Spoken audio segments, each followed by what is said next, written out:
everyone, Ben Cooper Radio, episode number, absolutely no idea.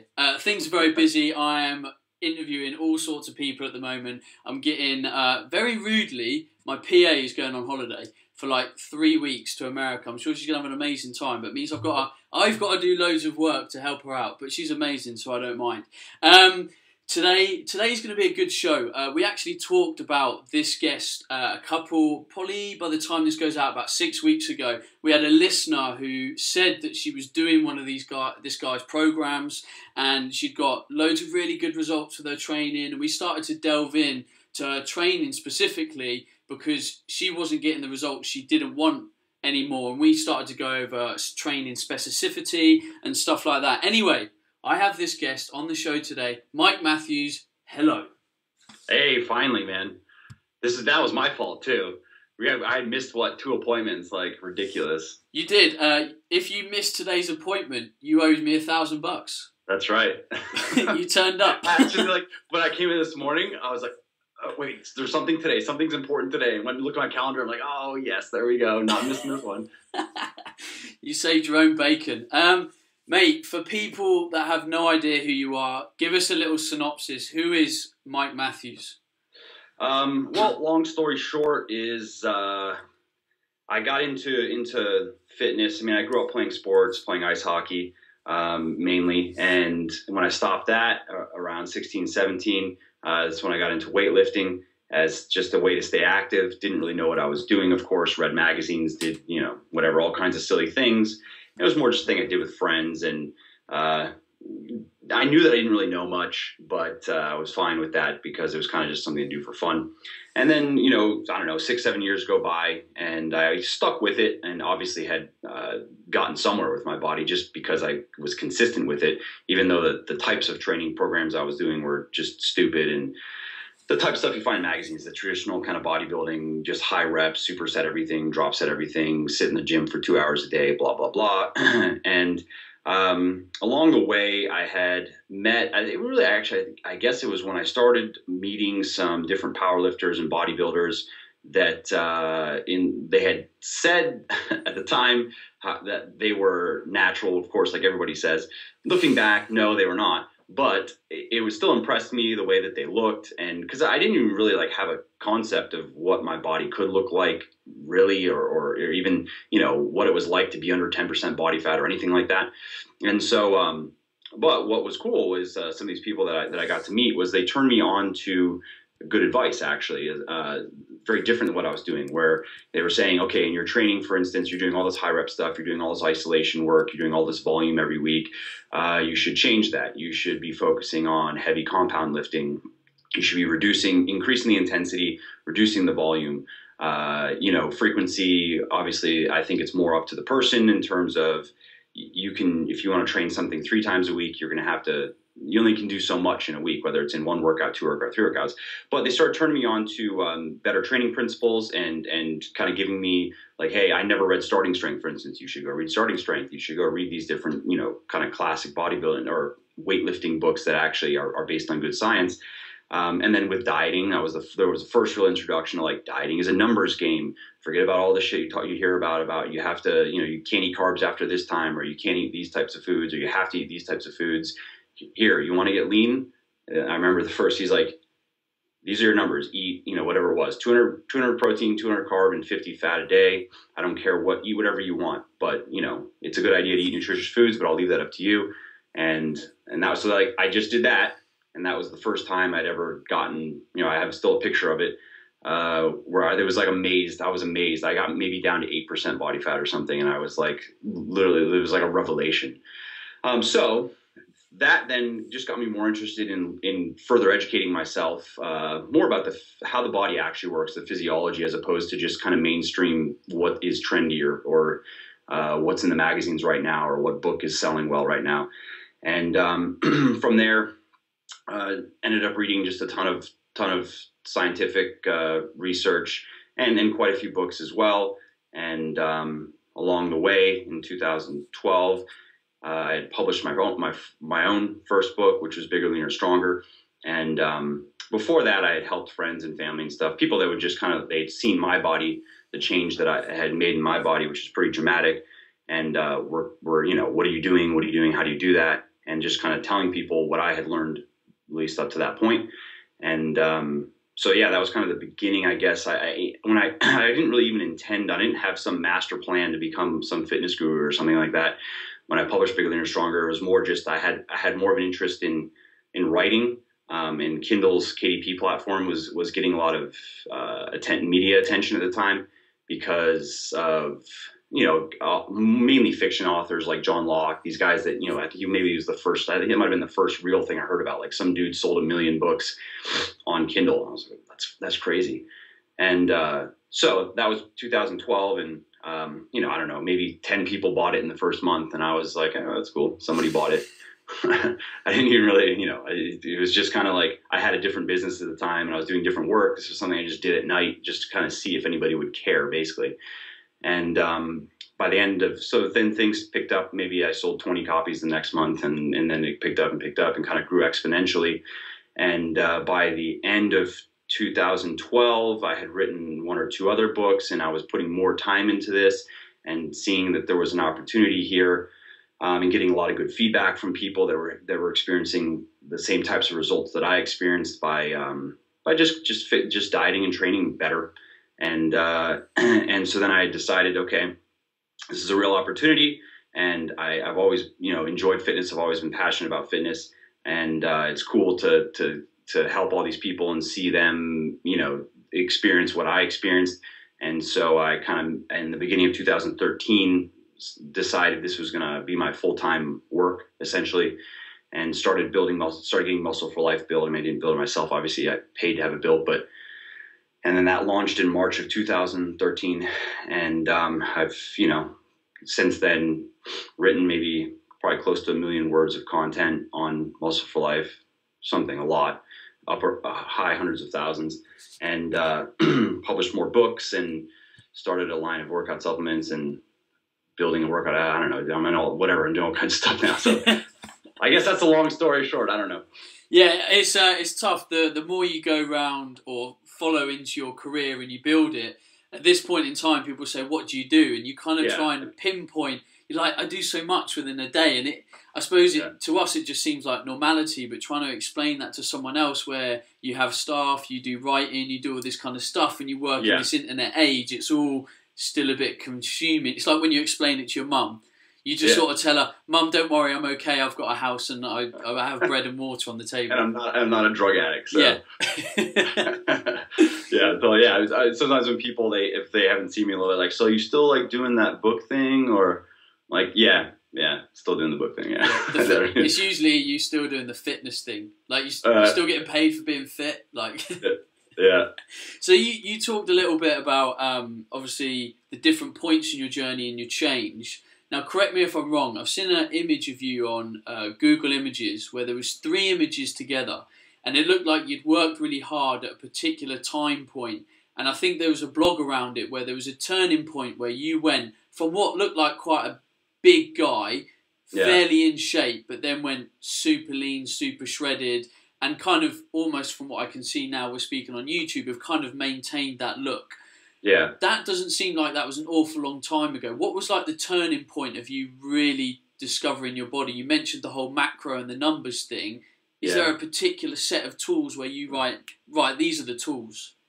Yeah, and that was about that 7-year mark. I don't have it down to, I just know that I don't have it down to like this. I can't say, 7 years and 2 months, but it was right around 7 years is when I started to get educated. Like I said, I met a few people that gave me that pointed me in the right direction. Actually, it's really what they did, and then I started diving into it myself. And so that was that first picture where I'm probably like 17%, 15, 16, 17% body fat, or give or take, or whatever, like a little bit of abs or whatever. I mean, by my standards now, it's fat, and I was not strong. I had like genetically, I've always kind of, my chest was the one part of my body that grew quickly for whatever reason. So I had kind of a big chest, and I had a little bit of size, whatever. I look, like you said, I look like somebody like, I guess he works out, whatever, right?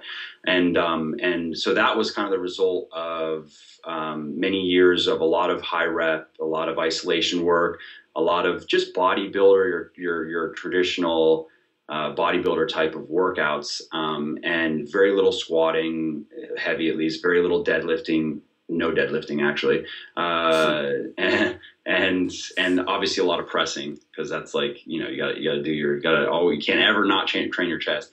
And so, and then in terms of diet, I didn't really, again, I knew I didn't know much about dieting, so I would just kind of follow the general eat clean rules, and I would each meal try to have some good source of protein and some good source of carbs, and I'd eat some vegetables and fruit every day, and just follow the kind of generally accepted clean eating type of approach.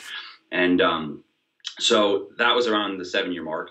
And then it was around there when I started getting introduced to this other way of training, where my workouts went from about 2 hours to half that.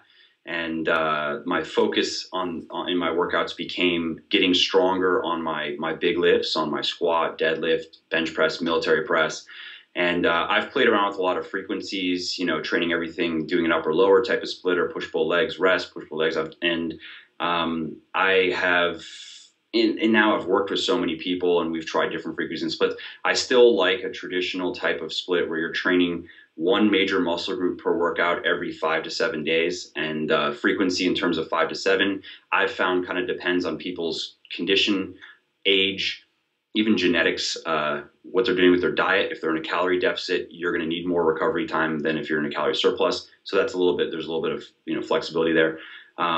So that was the big change in terms of my training, and putting those together were basically like learning that dieting is just a numbers game in terms of body composition. Now, I'm not an if it fits your macros, eat Pop-Tarts all day guy either. Like, I actually eat pretty much all of my calories come from nutritious foods, but it was kind of like a freedom from all the random dogmas out there on, whether it's a paleo dogma or low carb, keto type dogma of overly restrictive dieting, where you are never supposed to have any diet that says you're never supposed to eat a certain food is bullshit. Like, or at least that aspect of it is bullshit. I don't care how bad the food is. If you want to have the worst fried, disgusting trans fat shit ever once a week, probably not. And if you do everything else right, it's probably not going to do anything to your body in terms of long-term effects.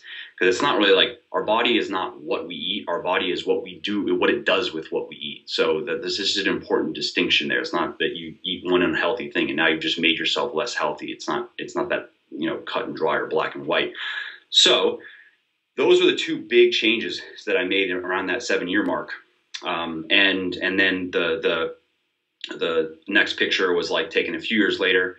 And yeah, my body, is dramatically different at that point. I'm much leaner, but I'm also quite a bit bigger in terms of, like, when you look at my actual numbers. I think I've written about this and spoken about it. Obviously, I think the difference in terms of lean mass was like 13 to 15 pounds.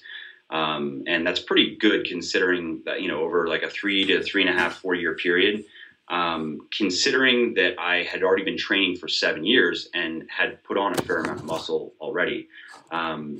It takes, like, just by standard type of, models, like Martin Burkhan has a model, Alan Aragon has a model, Lyle McDonald has a model in terms of how much muscle can you really build naturally. And once you get past that 4 to 5 year mark, maybe even 3 to 4 year mark of training properly, I mean, you're really looking at about 3 pounds, maybe 2 to 3 pounds of potential muscle gain per year if you're natural. So I was a bit, I think it was about 3.5 years, 15 pounds. So I was about 4 pounds a year, maybe as much as 5 pounds a year for those 3 years, which is almost in a sense like my second wind of newbie gains, even though newbie gains are much more, you gain a lot more in your first year. You can gain upwards of 20 pounds, guys can, in their first year of lifting. So that's kind of like, that was when it really started changing and really started seeing the differences in the gym. I got, obviously way stronger. In that picture that you had seen, like the before picture, yeah, I had a big chest, but I was weak as fuck. Like I could maybe rep 225 for like 4 reps on Smith bench too, which is like extra fail. And now my strongest has been 295 on Not Smith, obviously, for 2 or 3, which bench has always been my bane, though, because I have long monkey arms and I have to move the damn weight so far to get somewhere. You know what I mean? It's like squatting. I have long legs. I'm not super tall, but I'm like 6'2", and my legs are just long. So squatting is also tough. But I've gotten pretty strong, and that focusing on those lifts and focusing on numbers in terms of dieting has really made a difference. So that's interesting. So you spent an awful long time following very much a bodybuilding type template, and you've moved more into the strength realm at the moment. Now, there's kind of an interesting argument that I hear from a lot of people, and people that listen to my show, in that Layne Norton, someone that's talked about this a lot, and I talked about this with Layne when he was last on the show. And Layne, built his physique on a bodybuilding type program. He was a bodybuilder, and then he moved over to powerlifting, and he talks an awful lot now about high frequency, big lift training. So deadlifting 3 times a week, squatting 3 times a week, etc. Mm-hmm. Now, there's an awful lot of people that are sat in this kind of limbo going, well, how do I build this kind of, what we're looking at is a perfect physique? Because there's a guy that's very prolific in the industry that built his body doing one method, but is now talking about another method. Now, I would argue, and I would suppose I'm kind of asking you now, is that you've been through a similar journey, that you built your body one way, but you're now training not quite a different way, because you are still splitting up your body parts. So I suppose my open question is what should the journey look like for people that want that kind of cover model physique? They want that jacked, well-conditioned body. Right. Yeah, no, it's a good point. I would say that really the body I have now was built much more doing what I talk about in my books, which is a lot of heavy compound lifting. That's the focus. It's not that's the only thing you do, but it's really the emphasis. That really, I mean, if you look at the progress that I made in my first 7 years, I mean, now, and especially now that I've been being the fitness guy for a couple of years, and I've gotten the chance I stay in touch with a lot of people. I spend a couple hours every day going through email and social media messages. So I've been able to see now the progress of people that I've been in touch with. I mean, some of these people for 2 years, and seen what some of these guys have accomplished in 2 years. I didn't accomplish until 8 years, because they were in 2 years, they're far ahead of where I was at 7 years. So really, the sad kind of truth of it, my first 7 years were in reality, maybe 2 years of doing it right. I could have had what I had in 7 years, maybe a year and a half, 2 years, which is if you do everything right. And also, of course, there's genetics that come into play. And there's also just compliance in general, how do you miss workouts? How hard do you push yourself in your workouts? Do you screw with your diet? And the guys that do best and the girls that do best obviously are very, very on point with compliance, and they usually also genetically respond well to weightlifting, and that definitely is a factor. I wouldn't say it's a huge determining factor, but some people are just going to get more. Take the same program, same diet, and say everything. And some people genetically are just going to build muscle and strength faster. It's just the way it is. I've seen that now where people, again, have just kind of if I would have known what I know now, I don't know if I'd look so much different now, because I've kind of maxed out and I'm kind of happy where I'm at. I'm not even trying to put on more muscle, really. Yes, I would like more calves and I'd like more shoulders, but in general, I'm not trying to just get bigger. So that is just one point that where I got now is definitely, if I would have just continued doing what I was doing before, I would not look anything not that I look so amazing or whatever, but I just would not have the physique that I have now. No way. Now with Layne, his program, his bodybuilding program, remember, is his, fat, power hypertrophy. Yep. I forget the AT. T is obviously training, but A. And that's kind of more his bodybuilding type of routine. Mm-hmm. And that routine, and speaking from personal experience and experience working with quite a few people that have tried it, is for advanced weightlifters only. And it's not only just for advanced weightlifters, it's for advanced weightlifters, in my opinion, in a calorie surplus. Because again, I've emailed with people. I've run that program myself, and I've emailed with quite a few guys that if you're in a deficit, that much you can't do that. You just can't. You can't get away with it. And I just know from personal experience and working. I do too. Yeah. Yeah. So I've even talked with several guys that in a calorie surplus, and these were guys that know what they're doing. They know what they're doing. They're experienced weightlifters and they understand diet, and they, even in a calorie surplus, fat ran them into the ground. Basically, like after a few months of it, they did not feel good. They were just at that point of like overtraining, really. So I'm not saying fat's a bad program, but it's just not for everybody. It's super, super intense. The people that I've seen that can run it well are people on drugs or people that just have extremely impressive genetics for weightlifting. I mean, I know a few of these people even personally that, one guy I know, he squats every day, and his high volume too, squats, very heavy weight and high volume every day. And I've seen him back squat 485 for reps, ass to ground. I mean, he's just a freak. It doesn't even make sense. And I still think he's on drugs, but his friends swear to me he's not on drugs. I don't believe them, but there's a chance that he's natural. So these guys are out there that just have that have these genetics that they can do things with their bodies that, we can't even hope to do. So that is just like one distinction there with Norton's program. I think that for advanced guys that have put in a lot of work and are in a calorie surplus, and if they give that program a go, then that they may do well in it. They may not do well in it. Remember, so Norton built his physique with that hybrid type of because fat has the powerlifting aspect and has the higher rep stuff. But what you will not find, I wouldn't say you won't find it. It's just what's very rare is somebody who has built naturally, and you never know, but you can look for telltale signs, right? So drug use, telltale signs, massive delts, massive traps, massive upper chest, drug use, obviously. You have the super dry, like where every little muscle is super developed, especially, that's Trenbolone will do that for guys. So if you know what to look for, you can say certain people, I don't care what they say, they're on drugs. Certain people you can say, maybe they are natural. You can't say for sure, but maybe they are.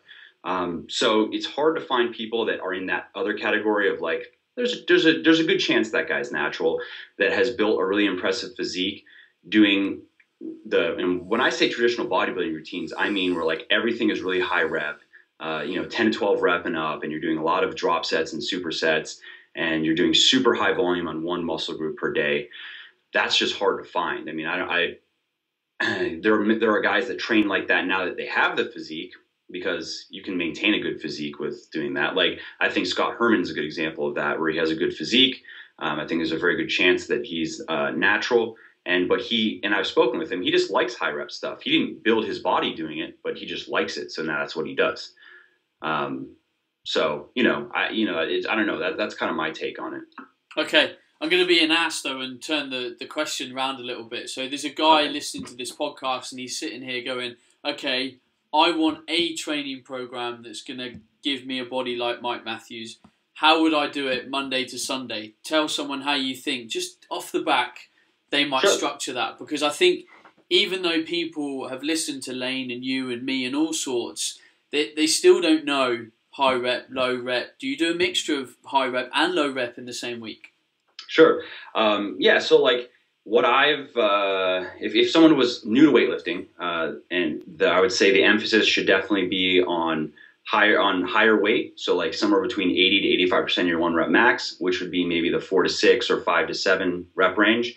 And in terms of a weekly layout, again, frequency can be played with. For instance, the program that, for my program for guys, especially that I put somebody new on is Bigger, Leaner, Stronger.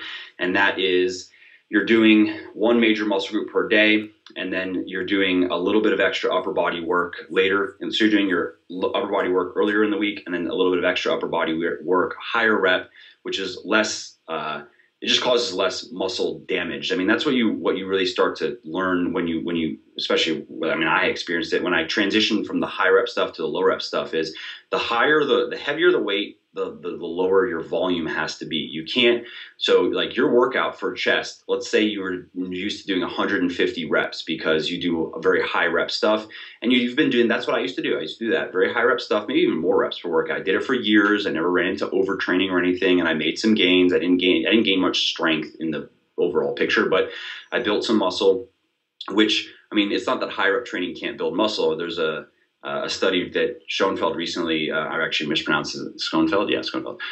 Just recently, it's been making its rounds, and it looked at high rep versus low rep, and that both programs, produced similar gains in hypertrophy. The low rep produced more gains in strength.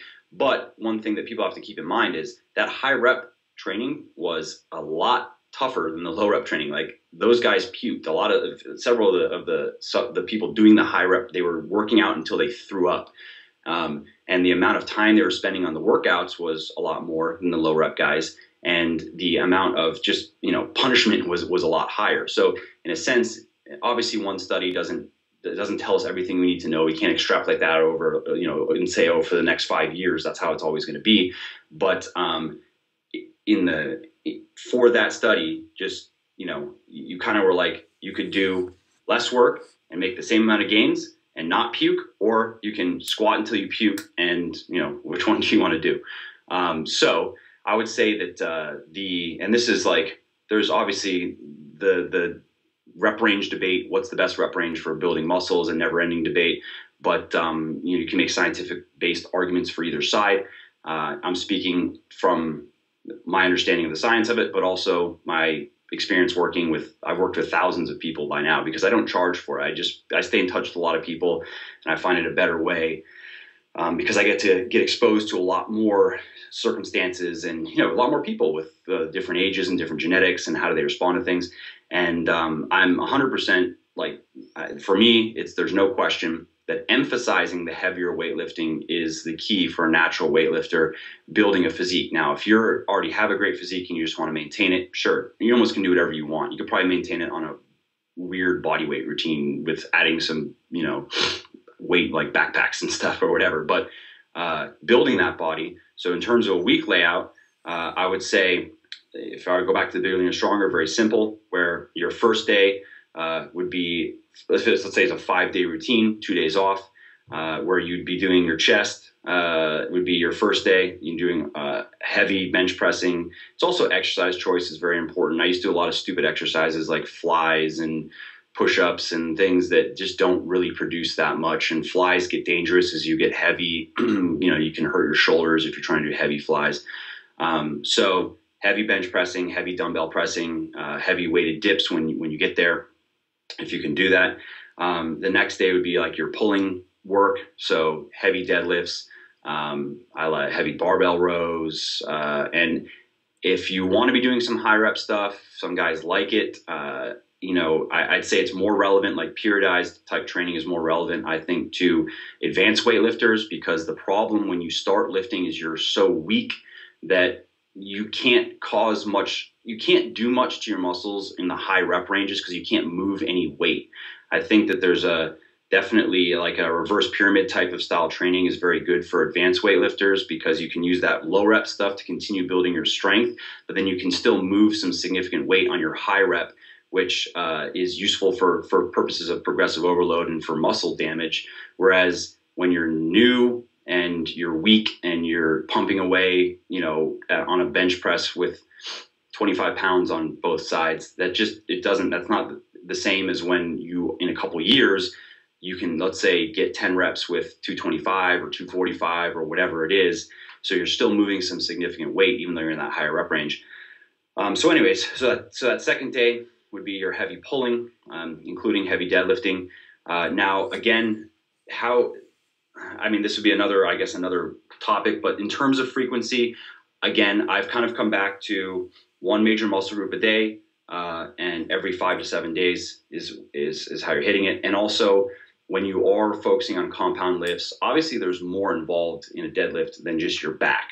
Like your legs are very much involved when you're doing it right. If you're starting in the right position, I mean, everything in your body is involved, really, except for your chest, stuff you're pressing.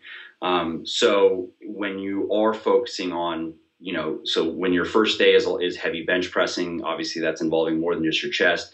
Your second day is revolving around heavy deadlifting. That's working a lot more than just your back.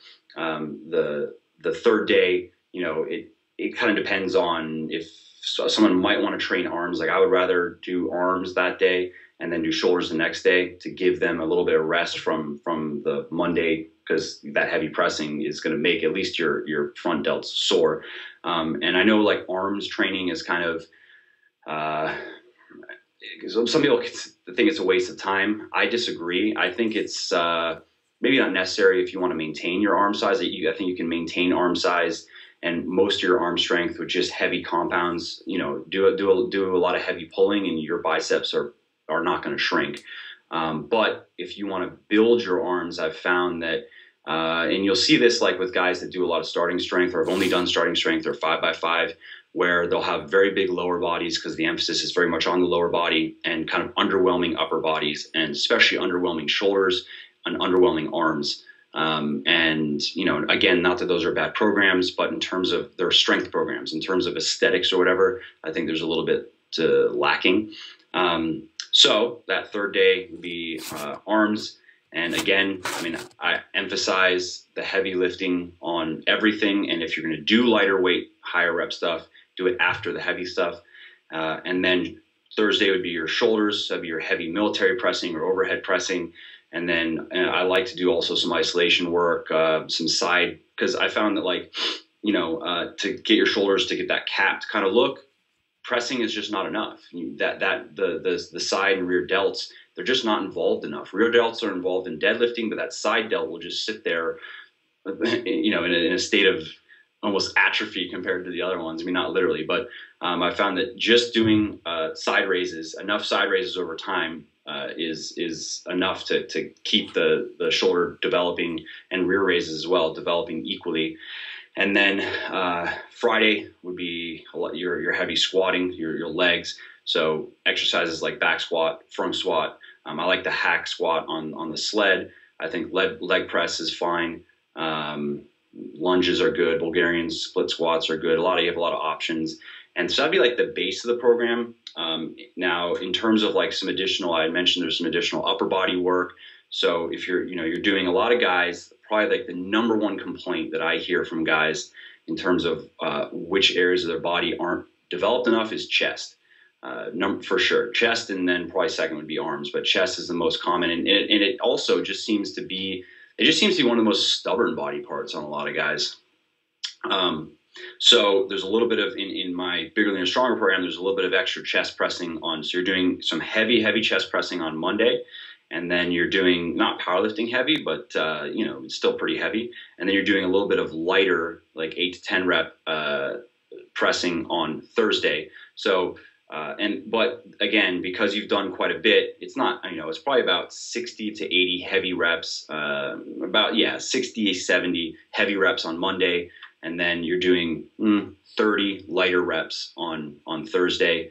So to just help bring that area up. And then I found that guys also like to do a bit more side raises, because shoulders are also, as a natural weightlifter, you're never going to be happy with your shoulders. Basically, just accept it. They're always going to look too small to you. So a little bit of extra shoulder work at the end of the week, higher rep side raises again, and then you're off 2 days a week. You're off. I recommend, if you're going to be doing that type of program and you're going to be a lot of heavy weightlifting, the recovery is important. I tell people to ideally take 1 day off of all intense exercise whatsoever. So don't just sit around the couch all day, but try not to go out and do a bunch of high intensity cardio, or just give your body kind of a break for a day. Sure, be active, go have some fun, but don't, don't lift weights and don't do anything crazy in terms of physical intensity. That's like a simple layout. And there are many ways to get, sure, you could break that up into an upper lower that you repeat a few times a week, or a full body. But The disadvantages, and this is speaking from personal experience, that I've found with those types of programs is they're great for people new to weightlifting. I wouldn't say that they're necessarily better than what I laid out in terms of results. But as you progress and as you get stronger, like a full body workout will just kill you. Go try to, if you're going to try to emphasize heavy weightlifting, just go try it. Go try heavy deadlifting, squatting, military pressing, and bench pressing in the same workout. I don't care how you want to break that up in terms of exercise sequence. By the middle of it, you're not going to be a happy person. And the same thing with upper. And I found also like a push-pull legs or upper-lower split. One thing I don't like about that is with upper, either your chest or your shoulders seem to suffer a little bit because, whatever you do first, the one that comes next is going to be impaired by what you just did first. Now, yes, I know you can get around that by like 1 week you start with your military pressing or overhead pressing, and the next week you start with your bench pressing, incline pressing, or whatever. And that's a valid way to get around it, but it's a minor complaint. That's my only complaint with the upper. And then the lower, it's kind of the same complaint with deadlifts and squats. I've found that doing those in the same workout, whichever one comes first is going to, or whichever one comes second is going to, you're not going to be able to do as much as you would if you had those broken out. If you were just deadlifting, that was your main compound for the workout, you're going to perform better than if you're deadlifting after squatting. So again, I'm not that I think upper lower splits or push-pull leg splits are bad. Those are minor points that I found were maybe a bit more relevant to advanced weightlifters where, all you're trying to do once you've been in the game for a little bit, as you know, you're just trying to beat your last week's performance, even if it's just by a rep. If you could just go up one rep on, let's say, your first big lift each week, eventually that turns into adding weight on the bar, and that's progression. So, I've just found that it's harder. It was harder for me. And again, just people I've spoken with, it's harder to continue progressing the more big compounds you're doing in every workout. Fascinating. I bring it up, and the reason why I got a bit anal with trying to, dig a little bit deeper is because people get paralyzed just with what they read around the internet. And I think if anyone takes anything away from today, you've spoken an awful lot about, granted, what we know about the research, and there's an awful lot we understand about the research, and there's an awful lot we don't. But you've played around with things, and we know that everyone does need to focus on the compound lifts. They need to get strong. But ultimately, if you're going to progress the body in certain areas, you need to give it time and attention. Then you need to give it good a rest, and then you need to give it time and attention again. And I think if we look at a lot of the people that specialize in certain areas. So going back to the question that we had on the podcast about one of your clients who had bought one of your programs, she was saying that I train, this on Monday and that on Tuesday and this on Wednesday. And I was like, that's great. And her big question was, but now I really, really want to focus on my legs. I really want to focus on my glutes and stuff. And then we were like, well, focus on your glutes. You now need to train your glutes, maybe Monday, Wednesday and Friday, and get more volume across the week, because otherwise you're not going to be able to bring up that focus if everything is getting weaker. The same amount of attention. It's like a power lifter still doing the deadlift when all he does in competition is the bench press. So really, his volume needs to equate to what the outcome is. So I just think it's good for people to get opinions on how they cut and dry this. But ultimately, if you get a program, do it for at least 4 to 6 weeks. Just see the progression.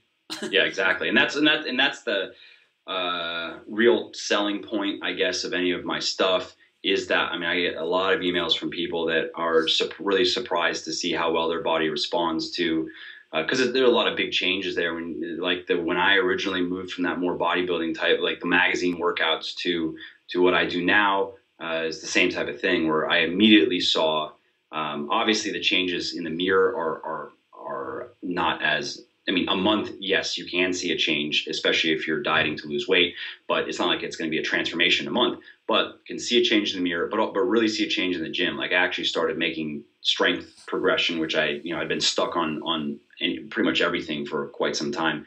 That point of improving your weak points, which is something I talk about I have a book more for intermediate to advanced weightlifters called Beyond Bigger, Leaner, Stronger. And that's, I talk about that in there, that like you're going to do, Bigger, Leaner, Stronger is a great program to, let's say it takes you through for guys, it'll definitely take you through your first 30 pounds of muscle gain. And then you'll have a good foundation to look into more advanced training routines, I guess, periodized type routines, like fat is a periodized routine, obviously. And then you're also going to really see what you're working with in terms of your physique. What are your weak points? For me, my weak points have pretty much always been my lats, my shoulders, and my calves. So as you said, now I need to train those more. And even for in Thinner, Leaner, Stronger, which is for women, the emphasis is not so much on the upper body growth, because I found that, like, as a guy, if you're doing enough heavy squatting and deadlifting every week, you're just not going to have problems growing your lower body. I don't know. I've gotten emailed out of the thousands of emails. I have 35,000 emails. That's my Gmail account. That includes my responses, but I've maybe had 5 that guys that I can think of off the top of my head, that'd be my guess, that complained about not enough lower body development. And guys complain most about upper body. That's legs are it's a big muscle group. You can get strong. It's not hard to build a good set of legs. It just takes time and it takes work. So in the women's program, the focus is more on the lower body. There's a bit more frequency on the lower body, more frequency on glutes, because that's that's what girls are much more concerned about. They're not how well their pecs are developed, but so yes, that is whenever I've done the same thing when a lot of people have asked, like, hey, I want to focus a bit more on this. How would I work that in? Cool. This is how you could work it in. You only can go so far with the frequency thing. That's all. I know high frequency workouts are kind of trendy right now, and it's not that I think they're bad. If they're well programmed, they're great. But I think that there's just among people on the internet reading things, the tendency is to go way too far with it. And I did it myself in the past, where I was training everything twice a week with, I wasn't training at that time with very heavy weight, but moderately heavy 10, 12 rep weight, high volume workouts twice a week. And I couldn't sustain it after a few months. I just really overtrained, really is kind of where it came down to. I wasn't sleeping well anymore and was very fatigued in my workouts, and didn't even want to be in the gym anymore. And so. Nice. Okay, I want to delve into one last question. Sure. I get we've been talking for quite a while, and I don't want to send people to sleep. Your journey in the industry's been interesting, because for me, I'm always interested in kind of people like me in the industry and what they kind of create and why they do it and how people view that, because the fitness industry is an incredibly negative place a lot of the time. There isn't enough support, and there should be a lot of support, because all of us are just trying to do one thing. That's lead a healthier, happier life with a better body, better sex life, all that kind of shit. We're all doing the same thing, but everyone's still bitching about stuff. So you came into the fitness industry, you built a great body, you wrote a few books, and then you sort of obviously thought to yourself, I've got the power to help a lot of people. I believe that I am someone that can help inspire and build things for other people. And that led you down the kind of line of building your own supplement brand and other stuff. Was that kind of a hard decision for you? Because I've built a supplement brand in the UK, albeit fairly niche, and we'll see how that develops in the future. But there's kind of, I suppose, why did you do it? And how was it? What's the response been? What was your rationale behind doing the things that you've done? Well, the books that was the easy start, because I was interested in writing already. That was like my initial interest in writing actually was fiction, and it's still something I'm very interested in. I'm working on a project. It's like my last 30 minutes of my nights. I don't have much time to give it right now, and I can wake up early on Saturday and work on it a bit. But so that was that's also really my core of what I enjoy the most out of everything. I like staying in touch with everybody, and I like seeing the results, and I've met a ton of people, and that's cool. And I like writing. Those are the two things I really like. So writing books was obvious, and that's something I can continue to do and will always continue to do, because it's something I enjoy as an activity more than a lot of other things that I would rather just be writing instead of doing, whatever other random things I could be doing with my time. So there's that aspect of it. And then, of course, that extends to Muscle for Life, my website, which is basically a glorified blog.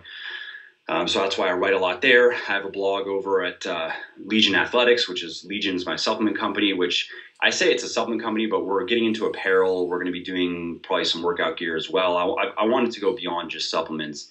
And so I'm doing that as well.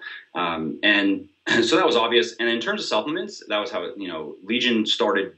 We just have supplements. We also have some t-shirts that we do for fun, but we're going to be doing some high-end active wear, similar to, I guess, on par with Nike, Under Armour, that kind of quality. And my initial interest in that was actually just creating the products that I always myself wanted, because a lot of people would ask me, hey, what's a good pre-workout? What's a good this? What's good that? And as I got more educated on the supplement side is the supplement business is so shady and so shitty. It's really a shitty industry. I mean, like you said, the fitness industry has a lot of negativity in it. The fitness advice side of it, that's not nearly as just ridiculous as the supplement side of it. The supplement, it's like the wild, wild west. It's completely unregulated here in the United States. You can create anything. You can put anything in your products. You can say anything, and you don't have to get approval or okay from anyone.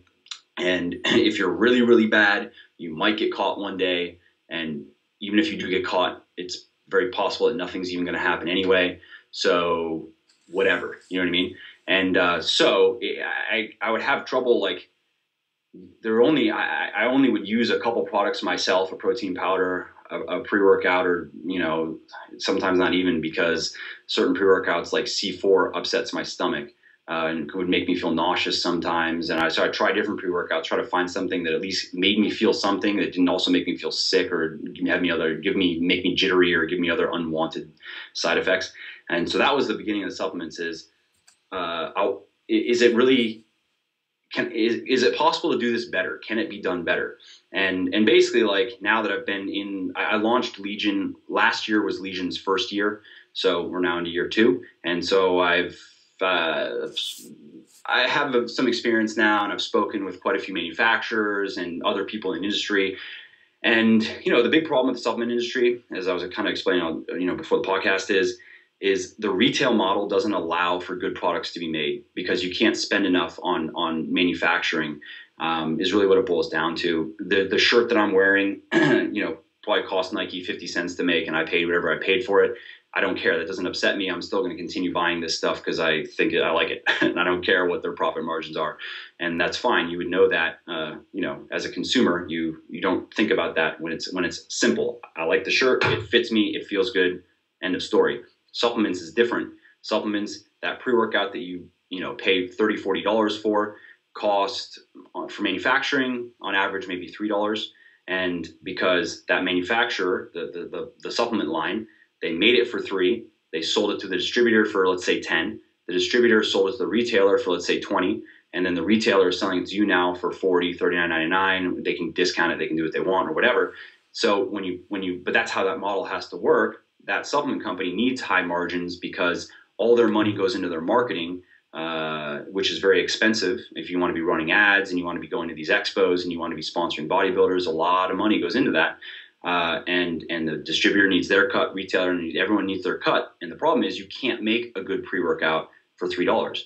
You can't. There are no ingredients that are that cheap. The high quality ingredients, the stuff that you want in a pre-workout, ergogenic amino acids like that have good research behind them, citrulline malate, beta-alanine, or something like betaine. Those are some of the things in my pre-workout.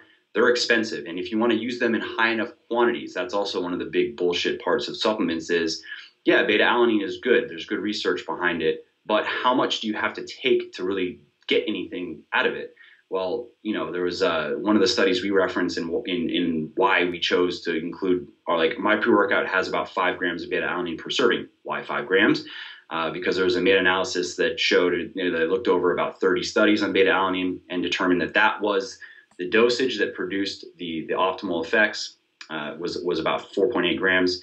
And you go beyond that, you don't really see much of an improvement. But you go below that, you cut that in half, and you see quite a decrease in performance. But 5 grams of beta alanine per serving is expensive. Citrulline malate, that's about 8 grams per serving, is really what you want. It's expensive. So that's really like one of the big problems of the supplement industry is the retail model. You can't make a good anything for $3. You just can't. I mean, I don't even know what can you make. You can put one ingredient, a decent ingredient in a product. Again, but one ingredient product. You know, it can be Now Foods. If you're just going to sell beta alanine powder, then maybe you could make a 30 serving for $3. I don't. No, probably not. Yeah, I don't know. Maybe if you're Now Foods because they have such volume.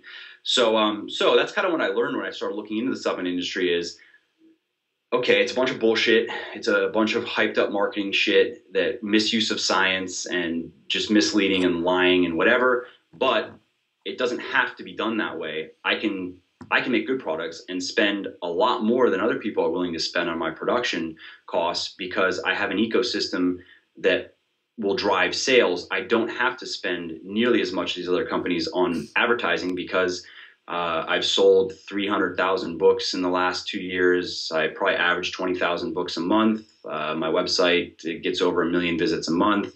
I just launched a blog at Legion and it got 40,000 visits in its first month.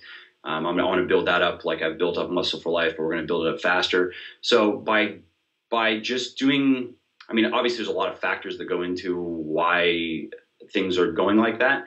But the long story short is that means that I get to put a lot more money in my products and produce the stuff that I myself wanted. Like take a multivitamin. I always wanted a multivitamin that doesn't just have some vitamins and minerals, but that has it's stacked with other ingredients that improve health, improve performance, reduce stress levels. That's my multivitamin. It has 14 additional ingredients. So like you have 22 vitamins and minerals, and you have 14 additional ingredients at proper dosages. And that multivitamin is expensive.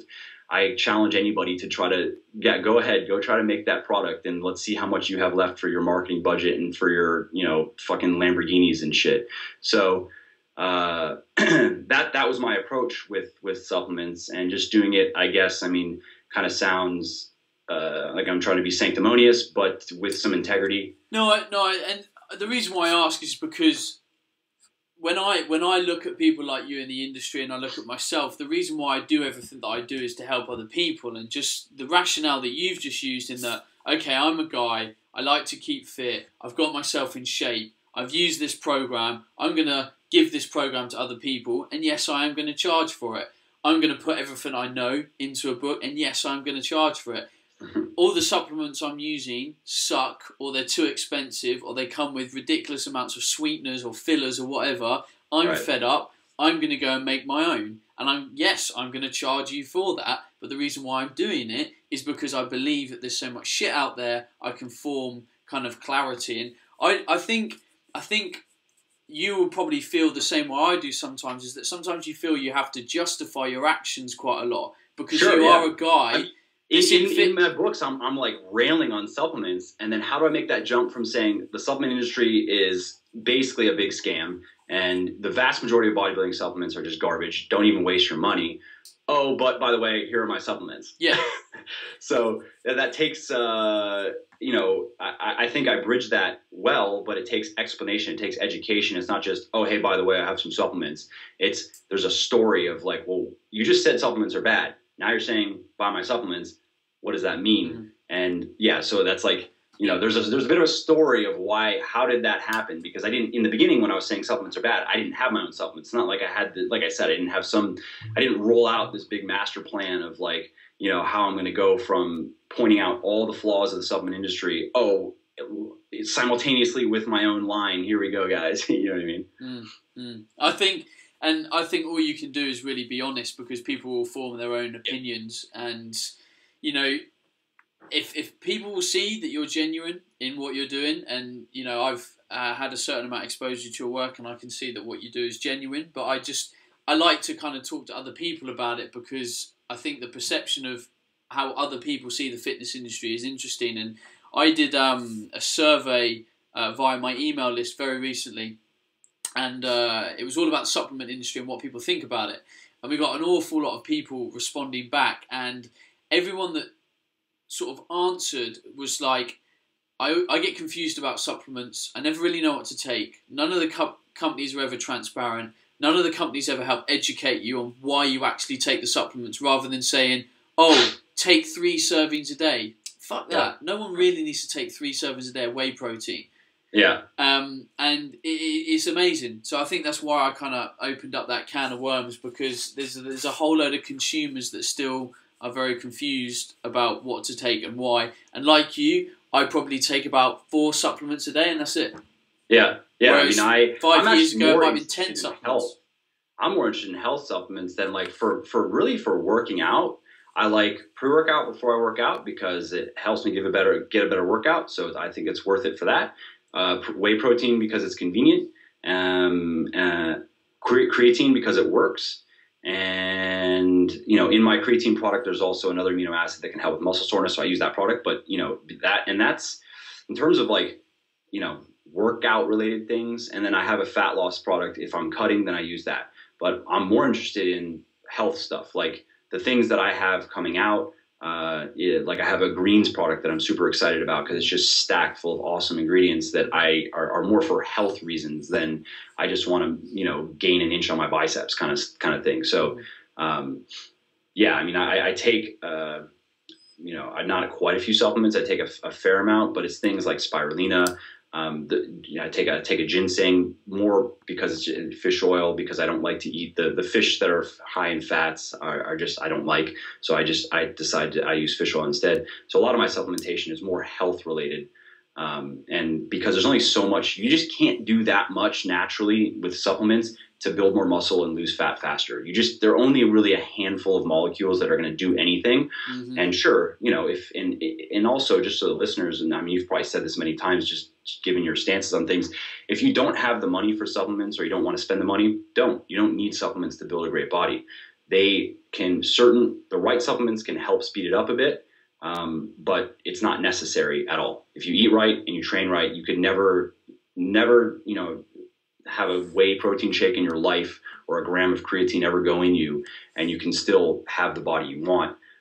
It's just, if you have the money, then there are certain supplements that can help you get there faster. Is kind of like, and that's how that's my lead in, even with Legion, is like, I'm kind of telling people, if you look at the about page on the website, where I'm basically saying that, like, first, just know that everything that we do here, all these supplements, you don't have to take them. They're not necessary. Yes, they can help, and I'm going to explain why they can help. But if you don't have the money or don't want to, take any supplements, don't, because you don't have to. And as you know, you brought up that point of education, which is very true. What supplement companies are out there really trying to educate people on the real fundamentals of dieting and training and nutrition, just for its own sake, not with the spin to just get them to buy things.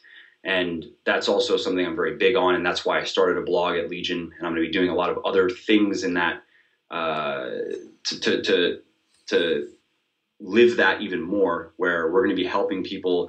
Basically, like, I'm all into helping people and not asking really anything for it, and just figuring that it'll come back in, maybe they'll come back at some point. Yes, I need to make money. I need to sell things. That's how we are here. But I am not necessarily a believer I just think there's a lot of really, really hard sell in this industry, and shady hard sell. I'm just not into that.